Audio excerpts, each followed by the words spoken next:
You wake up in the morning, the bed is cozy, the blanket's covering you. You're still slowly coming back into the world of the awake. Your eyes are still a little bit blurry. You're blinking them open. And before you realize, you've reached your hand out, taken your phone, and you're looking at it. You think you're doing it to check the time, but before you realize, you've gone into your phone and you've opened out your messages or email or even just a book, whatever. By the time you're fully awake, you're already on your phone. You realize that you're on the phone. You find yourself there. It's not something that you did fully consciously. It was only a semi-conscious decision. Now, that's a habit. If you wake up in the morning and you reach out and your phone is not next to you, it feels off. It feels odd. You might even reach a few times, like remember, oh, there's no phone next to me. But then after a few minutes, again reach out for it. You keep doing that because you've already formed the habit of checking your phone every morning.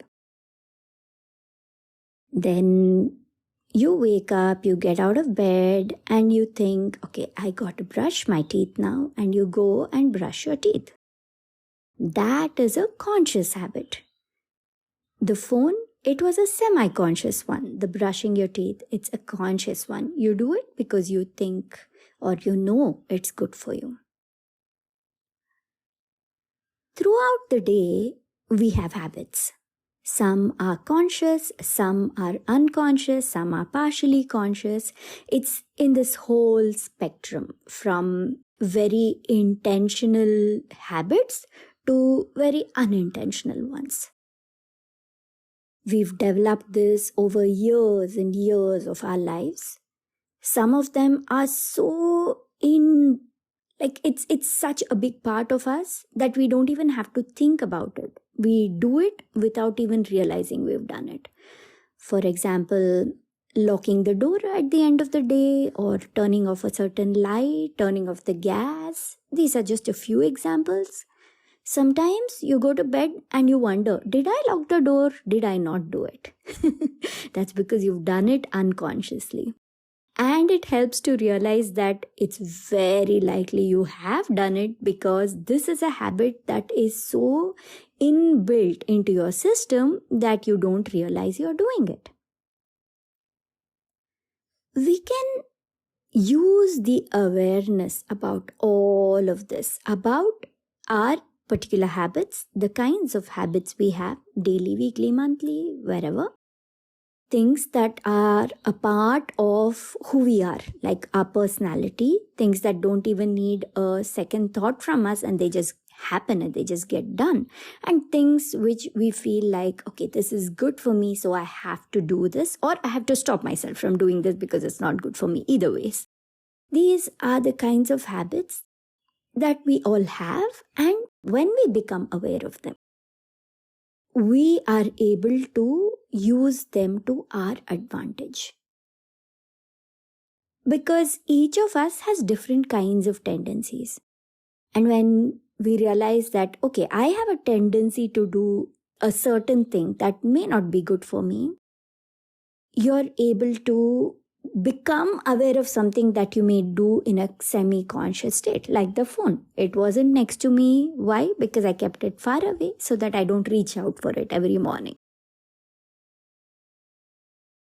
Same with snacking. Sometimes you're watching TV, you're deeply involved in the serial. Somewhere in the middle, you've decided, okay, your brain says, oh, I want chips. Or you're watching and somebody's drinking coffee in the TV show and then you're like, okay, I want coffee. And you've made it, you've come, you're sipping on it or you're munching on something. And then you don't realize that it's over. It's over already. But you've associated eating chips or drinking coffee with watching TV.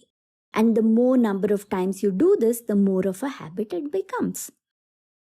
It becomes more and more unconscious as we keep going on and on with it.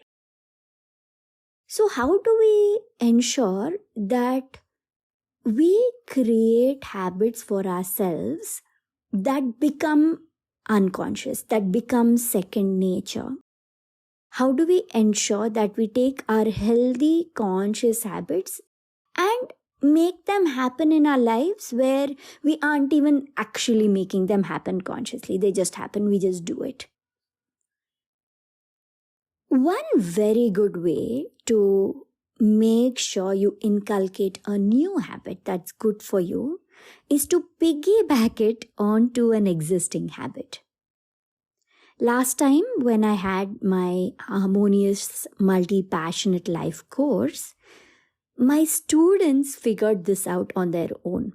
Though the course was about forming habits, organizing yourself, making sure you're keeping time, separate time for different things, even though the course was about that, this is something I didn't really teach as a part of the curriculum, and yet they immediately figured it out because they were already thinking in terms of organizing things.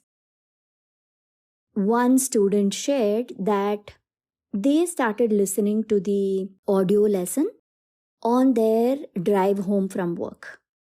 They said that because they know that they will be driving home every day and they link that habit of listening to the course with the drive back home, what happens is it becomes automatic over time.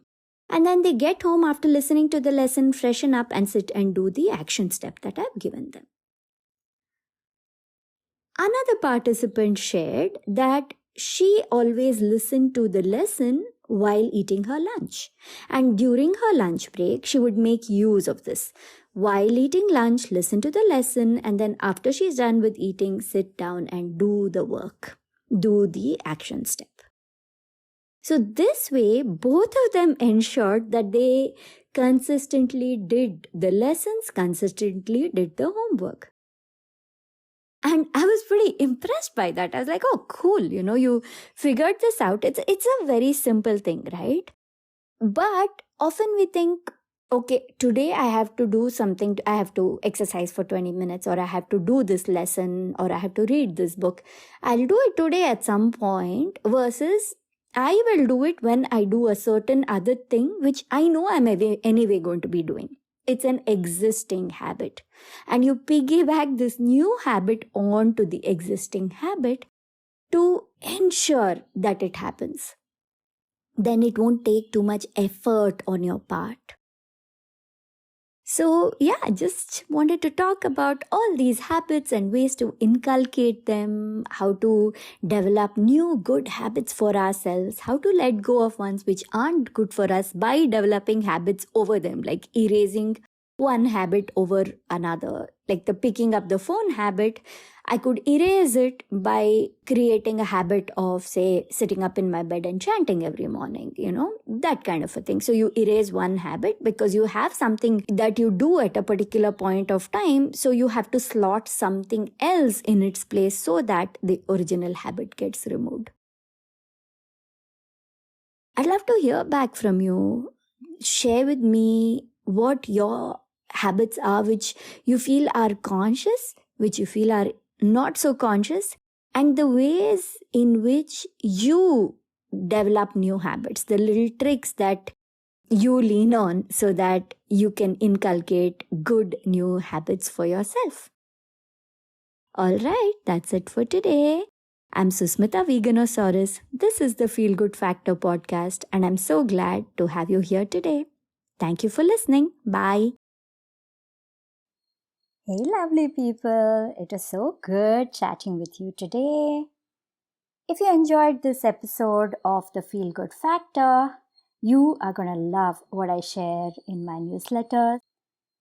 It's called the Feel Good Tribe, and I send out emails once or twice a month with secret stories, fun updates, life and business tips, spiritual guidance, and just so much more. Go to my website, veganosaurus.com, that is veganosaurus.com/newsletter, and sign up. I can't wait to have you on the Feel Good Tribe.